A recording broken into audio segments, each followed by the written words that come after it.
وہ Indian film جو 5 لاکھ کسانوں نے مل کر اپنے خرچے پر بنائی، معروف فلم ساز اور ہدایت کار شیام بینیگل کی 1976 میں ریلیز ہونے والی فلم منتھن 48 سال بعد کانز فلم فیسٹیول میں دکھائی جا رہی ہے۔ فلم کی ابتدا میں فلم کو اس طرح پیش کیا جاتا ہے کہ یہ گجرات کے 5 لاکھ کسانوں کی پیشکش ہے۔ فلم ساز شیام بینیگل کے مطابق گجرات کوآپریٹو ملک مارکیٹنگ فیڈریشن پر مبنی اس فلم کو 5 لاکھ کسانوں نے مشترکہ طور پر مالی امداد فراہم کی تھی اور ہر ایک نے 2 لاکھ روپے کا تعاون کیا تھا۔ فلم میں ڈاکٹر راؤ ایک آئیڈلسٹ ڈاکٹر ہیں جو کوآپریٹو شروع کرنے آئے ہیں، جبکہ مشرا امریش پوری ایک ڈیری مالک ہیں جو دودھ کی کم قیمت دے کر کسانوں کا استحصال کرتے ہیں۔ ایک گاؤں ہے جو اعلیٰ اور پسماندہ ذاتوں میں بٹا ہوا ہے۔ گاؤں میں رہنے والی ایک دلت پسماندہ طبقے کی عورت بنداس بندو سمیتا پاٹل بھی ہے، لیکن بندو کی بے پرواہی نہ صرف اس کی فطرت ہے بلکہ اس کی ضرورت بھی ہے۔ اس کا شوہر شرابی ہے، وہ اپنے بچے کی پرورش تقریباً اکیلی ماں کی طرح کرتی ہے۔ ڈاکٹر راؤ جب پہلی بار بندو کے گھر دودھ کا نمونہ لینے آتے ہیں تو وہ باہر بیٹھے چھوٹے بچے سے پوچھتے ہیں کہ تمہارا باپ کہاں ہے؟ تو بندو چڑھ کر جواب دیتی ہے، باپ یہاں ہے، تمہیں کیا چاہیے؟ سمیتا پاٹل کے اس پہلے سین سے یہ بات واضح ہو جاتی ہے کہ وہ غریب اور استحصال زدہ ضرور ہے لیکن ڈری ہوئی نہیں ہے۔ اقوام متحدہ کی پذیرائی۔ اقوام متحدہ نے اس فلم کے لیے شیام بینیگل اور ورگیز کورین کو خصوصی طور پر دیگر ممالک میں کوآپریٹو پر مبنی تحریک کے بارے میں بتانے کے لیے اقوام متحدہ کے ہیڈ کوارٹر میں خصوصی طور پر بلایا تھا اور منتھن کے شو کا انعقاد کیا تھا۔ اس کے بعد اس فلم کو روس اور چین میں بھی دکھایا گیا ہے۔ 1976 میں بننے والی منتھن میں دیہی زندگی کو بہت حقیقت پسندانہ انداز میں دکھایا گیا ہے اور مسائل ایسے ہیں کہ جو آج بھی حسب حال ہیں۔ فلم میں ایسے کسان ہیں جو کم قیمت پر دودھ بیچنے پر مجبور ہیں۔ انڈیا میں آج بھی کسان اپنی فصل کی مناسب قیمت حاصل کرنے کے لیے لڑ رہا ہے۔ فلم میں گاؤں میں اونچی ذات کے لوگوں کا غلبہ ہے اور سرپنچ دلتوں کے ساتھ امتیازی سلوک کرتا ہے۔ فلم میں جب مل کوآپریٹو سوسائٹی بن جاتی ہے تو بھی سرپنچ ذات کی بنیاد پر دلت کسانوں کی دودھ بیچنے کے لیے الگ لائن میں کھڑے ہونے کی تلقین کرتا ہے۔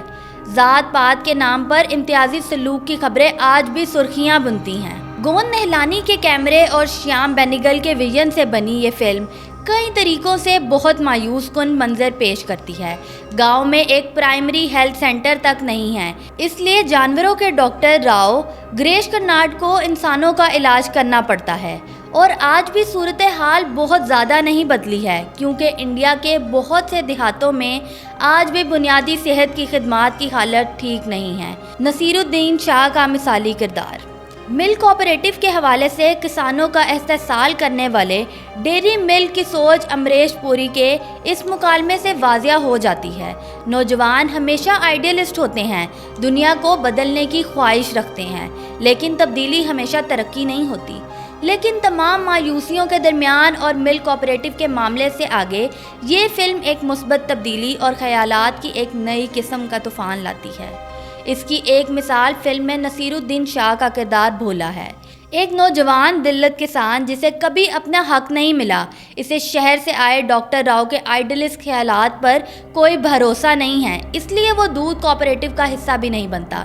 لیکن آہستہ آہستہ اٹل اور ضدی طبیعت کا جنگجو بھولا نہ صرف کوآپریٹو تحریک کا حصہ بن جاتا ہے بلکہ آخر میں مختلف دباؤ کی وجہ سے جب ڈاکٹر راؤ کے تبادلے کا حکم آتا ہے تو یہی بھولا گاؤں کے دلت لوگوں کو سمجھاتا ہے اور انہیں کوآپریٹو سوسائٹی کو نہ ٹوٹنے دینے کے لیے راضی کرتا ہے۔ مقامی زبان ہو کہ باڈی لینگویج یا پھر چہرے پر اندرونی غصے کے پیش کرنے کا عمل، نصیر الدین شاہ نے اس فلم میں بھولا کے اپنے کردار کو زندہ کر دیا۔ ان تمام باتوں کے علاوہ منتھن ڈاکٹر راؤ گریش کرناڈ اور بندو سمیتا پاٹل کے درمیان تعلقات کو بھی بہت باریک انداز میں دریافت کرتا ہے۔ ایک شہری تعلیم یافتہ اور اونچی ذات کا ڈاکٹر اور ایک دیہی ناخواندہ اور دلت ذات کی عورت دونوں ایک مشترکہ مقصد کے لیے اکٹھے ہوتے ہیں۔ دونوں شادی شدہ ہیں لیکن دونوں کے درمیان ایک بے نام رشتہ قائم ہو جاتا ہے جسے ٹھیک سے بیان نہیں کیا جا سکتا۔ سمیتا پاٹل کی آنکھوں سے اداکاری۔ سمیتا پاٹل آنکھوں سے اداکاری کی ایک بہت ہی خوبصورت مثال ہیں۔ جب بھی گریش کرناڈ کی گاڑی سمیتا پاٹل کے قریب سے گزرتی ہے تو سمیتا کی آنکھوں میں مدد کی ادھوری امید نظر آتی ہے، جبکہ ڈاکٹر کی بے رخی اور پس منظر میں گیت کے بول کبھی رکنا میرے گام او پردیسیا ایک عجیب سا احساس پیدا کرتا ہے۔ سمیتا پاٹل جب بھی فلم میں نظر آتی ہے وہ اسکرین پر حاوی ہوتی ہے اور ایک ناظر کے طور پر آپ توقع کرتے ہیں ان کی کہانی کو مزید تراشا جاتا تو بہتر ہوتا۔ گریش کرناڈ کا کردار بظاہر انڈیا میں دودھ کا انقلاب لانے والے اصل کردار ورگیز کورین سے متاثر نظر آتا ہے۔ ورگیز کورین کو ہندوستان میں سفید انقلاب کا باپ سمجھا جاتا ہے، جنہوں نے انڈیا میں ڈیری کے شعبے میں انقلاب برپا کیا۔ شیام بینیگل نے گریش کرناڈ کے کردار کو یک رکا نہیں ہونے دیا اور گریش کرناڈ نے اپنے تہدار کردار کو خوب نبھایا۔ وہ مثالی بھی ہیں اور عملی بھی۔